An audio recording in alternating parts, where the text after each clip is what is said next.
Hello, everyone. I just got out of my Moon Deck Monday Insight Timer class, and I went to click the button to stop the recording, and I realized that when I started the recording, I didn't actually start the recording. I thought I hit the record button, and the entire hour and a half class was not captured. So I fortunately take notes during these classes, and now I am seeing a benefit of why, because I don't now have any video of the class itself and all of the readings. Insight Timer, I think, has some sort of a replay version, but it wouldn't be good quality. So, but maybe I can just record those individual readings for the people, Leslie and Stephanie, who I read today. So hopefully I can maybe just record my screen recording that. Again, the quality might not be good, but I feel horrible. I was so excited. I got into class early. I was ready. I have to cut this stuff out again. I keep ranting. So I am just going to give the recaps of the two readings, see if I can remember the analysis that I gave of the two of them. Again, apologies. I am more disappointed than I'm sure anyone watching this. A ribbon cutting. So I saw a blue ribbon being cut by scissors, and it was this idea of a ceremony and receiving opportunities. I got this visual of connecting to tarot cards, the Eight of Wands card, which is all about momentum. So you are riding the waves, you have the wind on your back, you have opportunities that are being presented to you. You're seizing them, you're moving forward. There was also encouragement to pay attention to your intuition. Right before class started, 4 minutes before class started, we had a full moon in Scorpio going exact. Full moons are known, whether they're in a water sign or not, for amplifying people's intuition. So that was coming through as well as we are kicking off this week ahead. And then I flipped over the card, which is the sisterhood card. We are all sisters and reflect the divine in one another. And I'll just show that quickly here. When this card comes up, it's talking about connecting with literal sisters, friends, mothers, aunts, whoever, just connecting with women in community, as well as tapping into the divine feminine energy, which is all about receiving. So when I mentioned receiving opportunities, it's letting things come to you, trusting that things will come to you, opportunities will come to you. It's not about being passive, but it's not leaning into the divine masculine of being overactive and the risk of burning ourselves out because we're doing so much. We have to receive as well as give. So that was the high level with the first card. It came in very, very simply and succinctly because this is still work. It's not necessarily easy to do this, even though it's a simple message. It takes intentional effort to not do as much as we tend to in today's culture. So we still have opportunities coming where we can make choices, where we're choosing to say yes, we're choosing to move forward, go along with it, harness what is happening. But it's about that receiving space, trusting ourselves, and surrendering. The insights that came through were to actually go back and listen to last week's collective reading, because one of them, I believe it was the second reading, was talking about being in the spotlight and choosing to zig when people think that you're going to zag. And we're being asked at the beginning of this week to reflect on how that went, if you ended up doing that.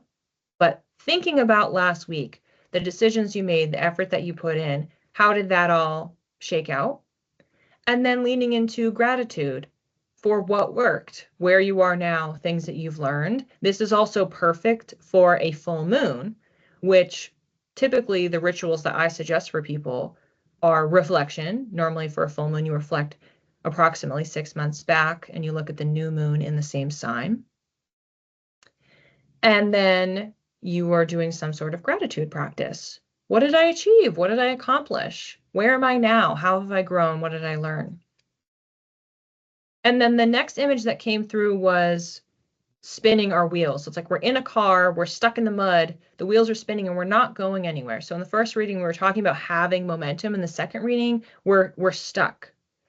We're getting out of the car, we're looking at it, realizing, okay, this isn't going anywhere. This isn't working. This isn't helping me on my path. We learn this through the reflection, through the gratitude practices.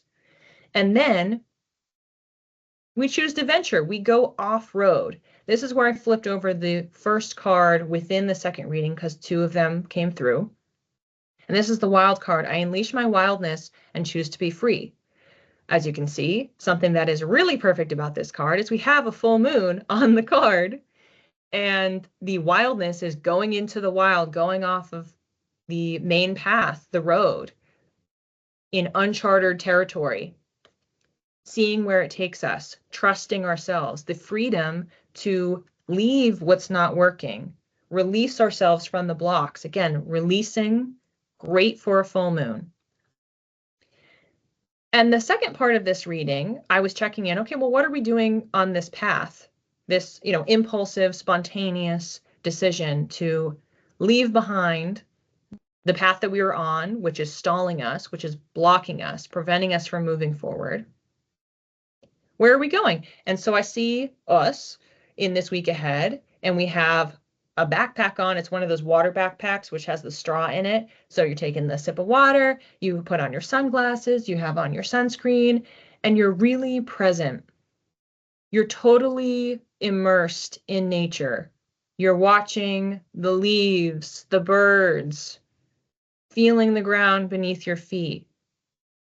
You're not thinking about the car stuck in the mud anymore because you are moving forward on your own journey. And again, we're talking about that gratitude of like, oh, this is so great. So it's really about a connection to nature. And I mentioned here with the full moon, it's full moon in Scorpio, which is a water sign, which is why it's interesting that we have that water pack. And the second card that we had was, how perfect, the gratitude card.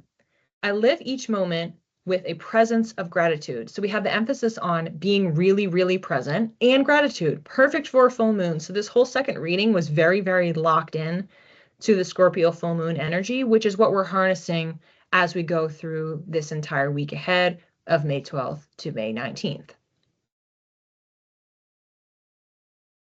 Where I landed on these cards is that they didn't really feel compatible to do simultaneously or to move from either card 1 into reading number 2 or vice versa.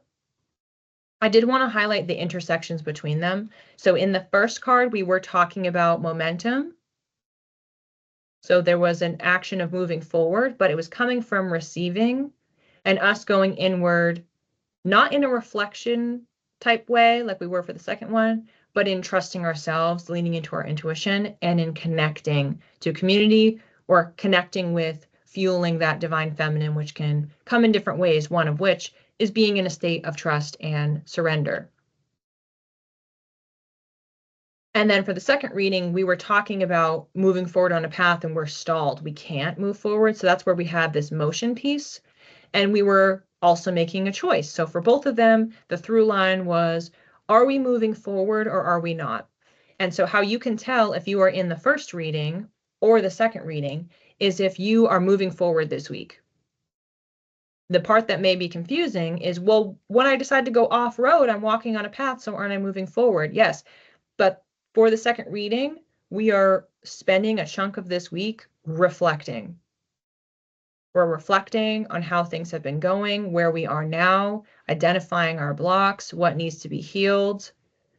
And this process, we don't get to our destination.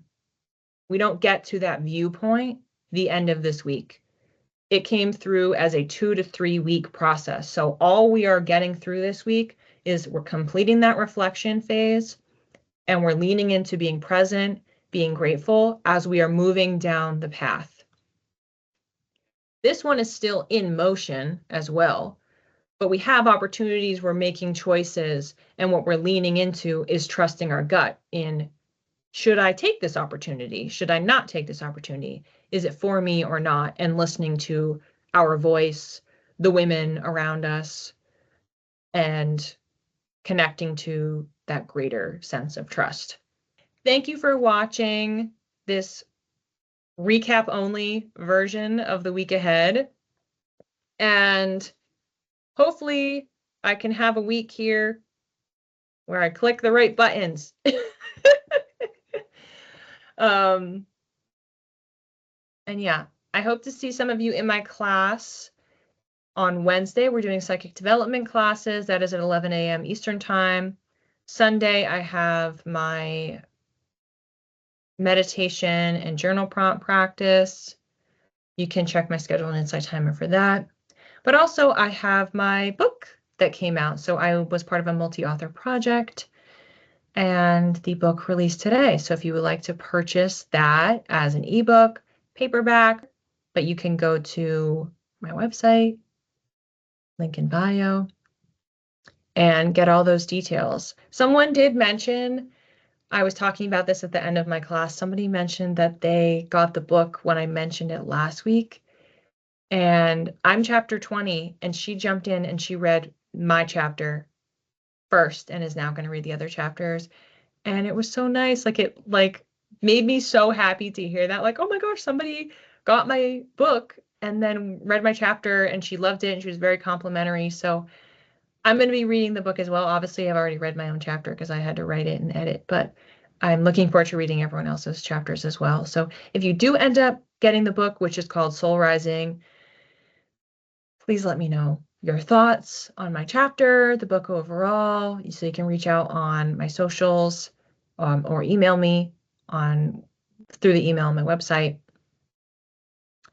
And yeah, everyone have a great week. Again, apologies for the tech issues. Man, alas.